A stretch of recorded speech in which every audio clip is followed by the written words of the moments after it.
So as we think about 2024, if the prediction that you're making holds that interest rates may come down some, but not significantly, and home values are going to stabilize, I want to break it down into two different types of buyers. What advice of counsel are you telling first-time home buyers that have literally been fighting this affordability fight for the last couple of years?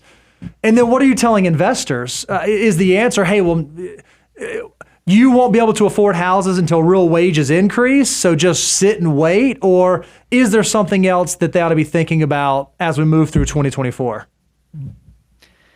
Yeah, it is frustrating for people. I think the main thing that I recommend to both people is to not try and time the market. It's just extremely difficult to do. And I have my own opinions that are informed by a lot of analysis, but I don't know.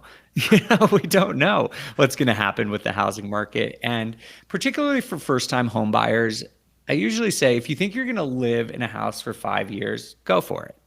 That usually there's a break-even point between renting and buying. And it's the biggest variable is how long you stay in the home. And so if it's 5 to 7 years, you're probably going to be doing fine. And I also think there is a non-financial, non-quantifiable element of buying a home that people really care about. And that's great. Like, not everything needs to be a perfect financial decision. You obviously don't want to be making terrible financial decisions, but if you really want to buy a home and you intend to live in it for a long time, you're probably going to be doing pretty well by making that decision. Yep. For investors, I think it's a unique time because we're seeing this sort of bifurcation of the market where stabilized assets, which is basically properties that are in good condition, have really held their value over the last couple of years and are often still going up.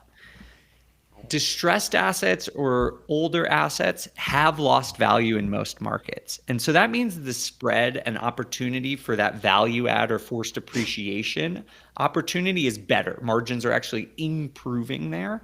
And so that's where I tell most investors to focus right now is, like, if you have the will and the skill to renovate a property, even if it's just a cosmetic renovation, like, that's one of the better ways to earn a return right now.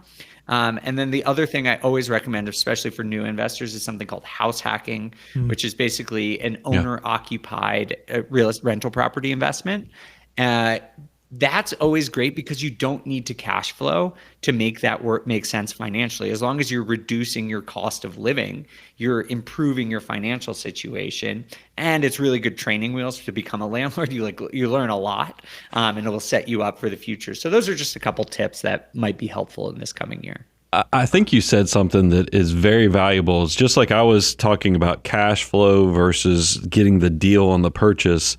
You've, in a smart way, have still focused on getting the deal, but it's just basically finding the place with good bones that you can go in there. And I like that thought towards what can you add value to kind of add that return. And that's a positive. I love that optimistic way to figure out how you add to it. So I think that's taking the purchase advantage to a whole new level in this unique market that we live in. And I know this is maybe a hard question to answer, and I realize this isn't like a renovation show, but I am curious, if I am someone thinking about looking at a distressed property or maybe even my own property, what are some of the most common and most valuable forced appreciations, and what are some of the ones I should avoid? Like, hey, don't put money in this because you're not going to get the money back out of it. Consider doing this because perhaps this will work well for you. Absolutely. Yeah. And just to be clear, I've never flipped a house. I never intend to. I don't like it breaks through that 5 to 7 year rule that you were just talking about. And we're the same way in this type of market. I don't like it. So I have friends who are extremely successful at it. It's just not me. Sure. But I will say that with rental properties, making improvements are relatively easy. So the best thing to do, in my opinion, is find a way to add a bedroom. So if you have a bathroom a basement that's unfinished and you can finish it out, obviously you have to do that safely and legally. You need an egress window. You need to do that all properly. That's a great way to do it because you often can command higher rent for that.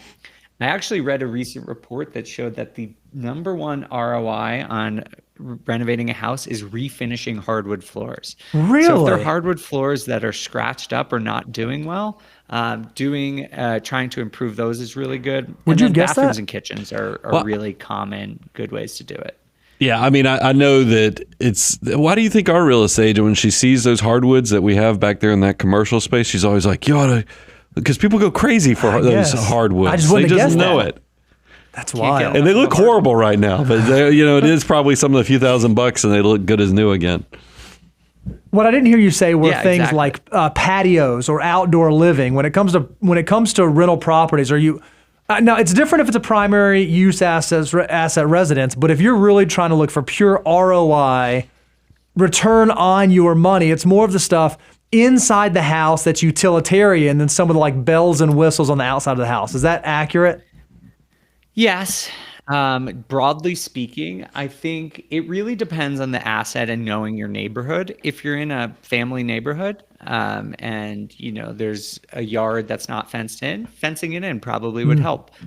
People who have dogs, like I invest in Denver, everyone has a dog here. So having a fenced in yard is really valuable. People will, you'll have higher demand there.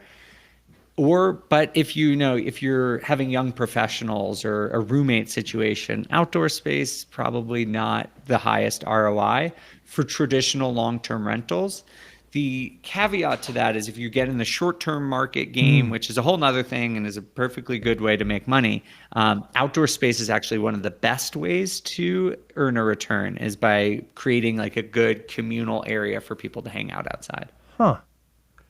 I guess I hadn't thought about even when you approach this as an investor, you want to think about the property itself. You want to think about, is this a short-term rental? Is this a long-term rental? Because even those decisions are going to affect how you approach treating the property, try to maximize profit. Am I hearing you say that correctly? Exactly. Yeah. I think one of the things that a lot of new real estate investors miss is that you are offering a service to a customer.